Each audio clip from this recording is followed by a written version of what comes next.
Hi guys, and welcome to another episode of Kabir Considers. In this video, we're going to react to the mistake that cost 16 skydivers their lives. Skydiving is one of those things that I really want to do, but part of me is just like, what if something goes wrong? I know you can't really think like that. I mean, I think it's a normal human thing, but you kind of have to put that to the back of your mind a little bit. But, you know, what if there's something wrong with the parachute? I don't know. What if, you know, as you're landing, you veer off in the wrong direction and you land on a tree or something? There's just so many possibilities where things can go wrong.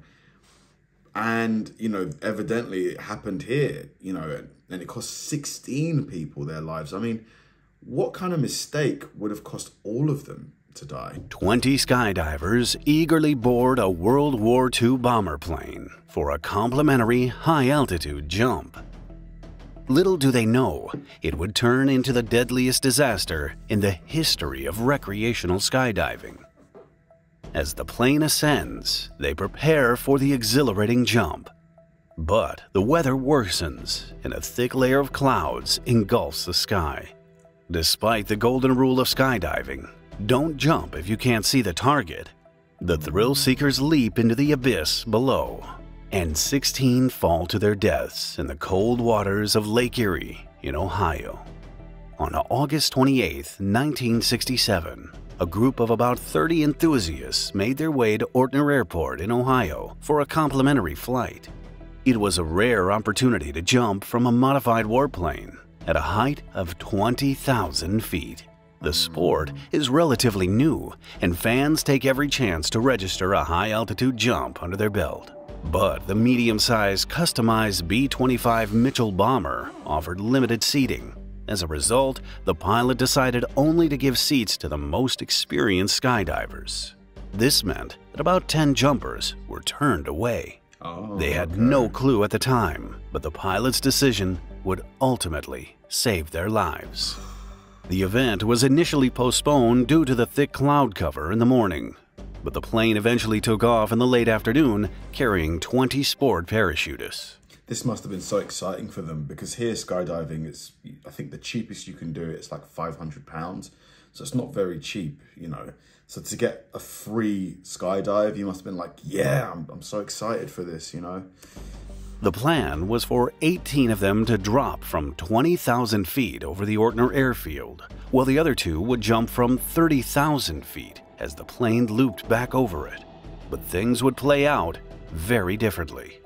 Due to the heavy cloud cover, the pilot had to rely on the Cleveland Air Traffic Control for navigational confirmations and instructions.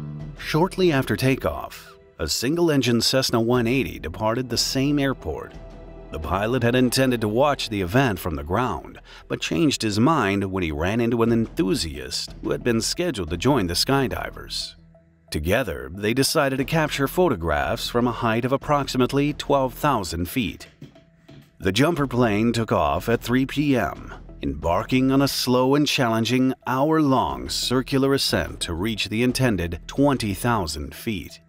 At that altitude, temperatures were between 20 and 30 degrees below 0 Fahrenheit.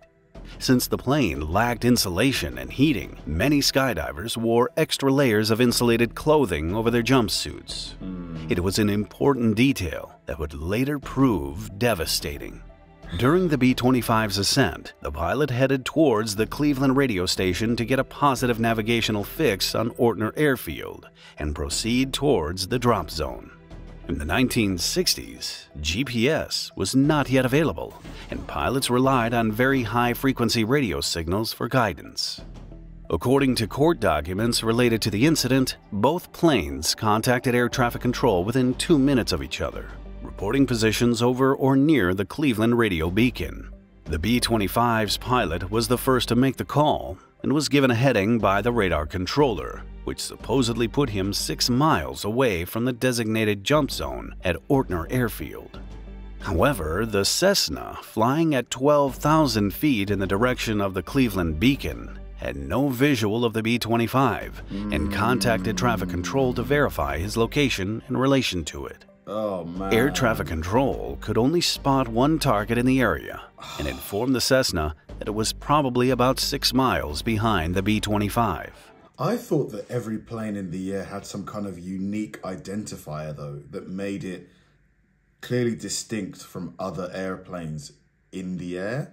Like, I thought each plane had some kind of, maybe it's linked to the autopilot, but then maybe the Cessna didn't have like an autopilot system.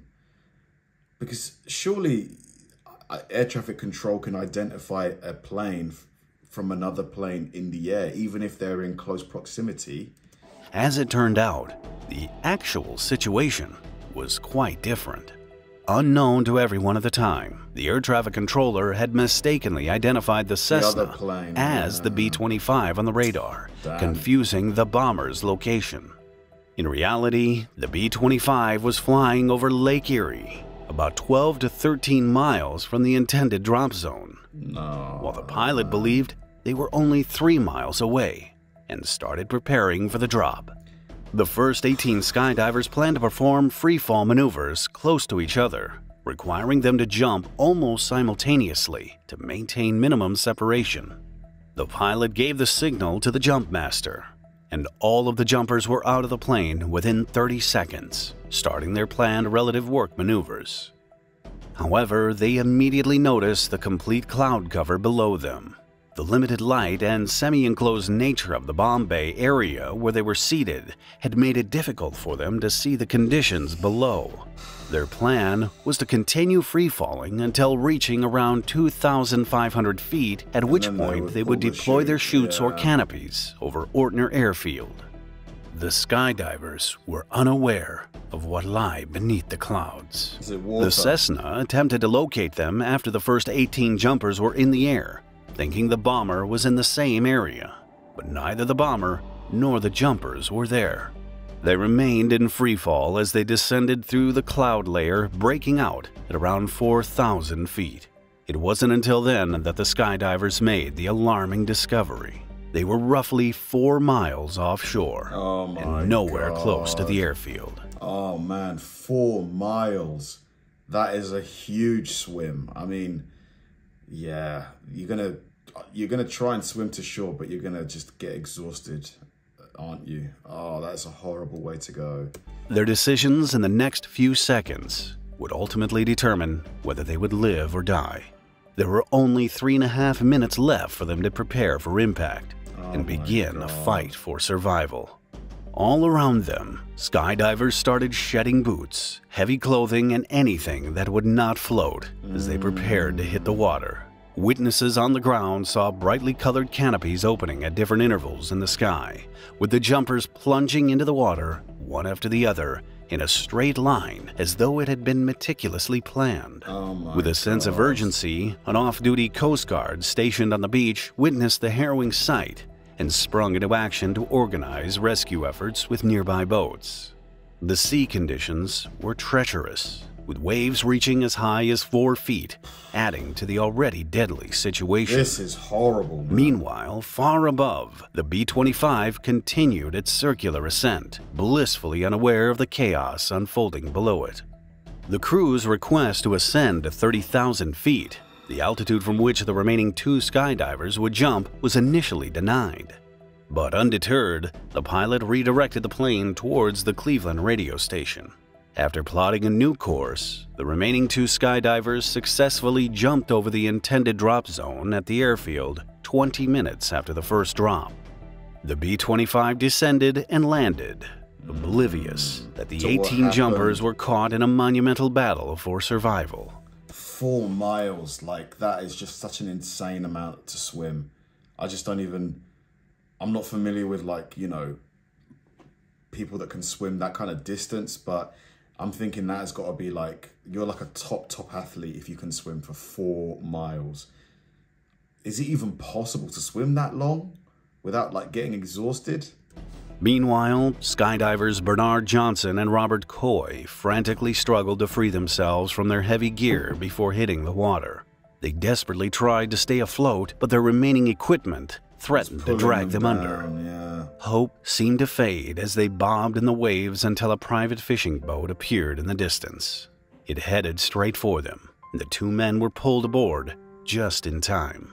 They were the only survivors. Oh. Despite their relief at being rescued, the two were bitter about the tragedy that had befallen their fellow jumpers in the water. Survivor's guilt, right?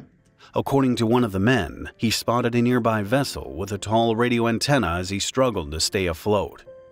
He saw a man on the deck looking directly at him, but despite his cries for help, the boat continued past him, not even 20 yards away. No way. To this day, nobody knows who the unhelpful stranger was, but many speculate that he could have been involved in some shady dealings and didn't want to get involved with the rescue. Unbelievable. If he had assisted even one jumper or radioed for more help, the two survivors believe the fishing boat could have reached more people before it was too late.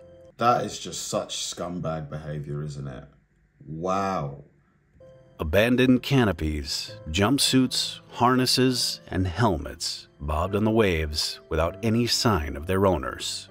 Initially, the teams only recovered 2 lifeless bodies, but the true extent of the disaster was yet to be discovered. In the following days, the lake revealed the fate of the remaining skydivers, as the bodies of 16 jumpers were eventually retrieved from its unforgiving depths. A month later, the National Transportation Safety Board found the B-25 pilot and the FAA controller at fault for the accident. The jumpers were also found to have some responsibility due to their experience. The pilot's certificate was indefinitely suspended, and in 1972, the FAA was found responsible for the deaths of 16 skydivers in a wrongful death lawsuit. Yeah, I think it's... Air traffic control surely have to have better systems in place to identify planes and where they are. I think to blame the pilot is kind of harsh because he's relying on air traffic control, isn't he? After that fatal event, the Parachute Club of America changed its rules, restricting jumps within 50 miles of any body of water unless survival gear is worn. To this date, the Lake Erie tragedy remains the deadliest skydiving accident. Watch this episode next if you found this video... Man, that was a rough story, but I've just read the top comment. So it says, the unhelpful guy in the fishing boat probably didn't even see the person in the water. It's notoriously difficult to spot someone bobbing up and down with the waves. That's a fair point, because I suppose the captain of that fishing boat, he's elevated, and the person in the water is going to be so far like low, and obviously with the waves, they're going to be constantly like behind the waves, so it's going to be hard to see that that person. But I suppose if there's multiple people in the water, surely they spotted one of those people, because there were 16 people that fell into the water. I just, you know, the other top comment is, I have to feel some sympathy for the pilot. He was wrongly identified by air traffic control, which I agree with. At the end of the day, air traffic control, it's their job to keep the skies safe and to identify planes and to, you know, basically follow the route from takeoff to landing. That's their job. That's what they're paid to do. He was relying on them for that information. He was guided to the incorrect position. So I think to suspend the pilot is really, really harsh. I really hope his suspension was overturned. I have to blame air traffic control for this. What do you guys think? Thanks for watching, guys, and I'll see you in the next one.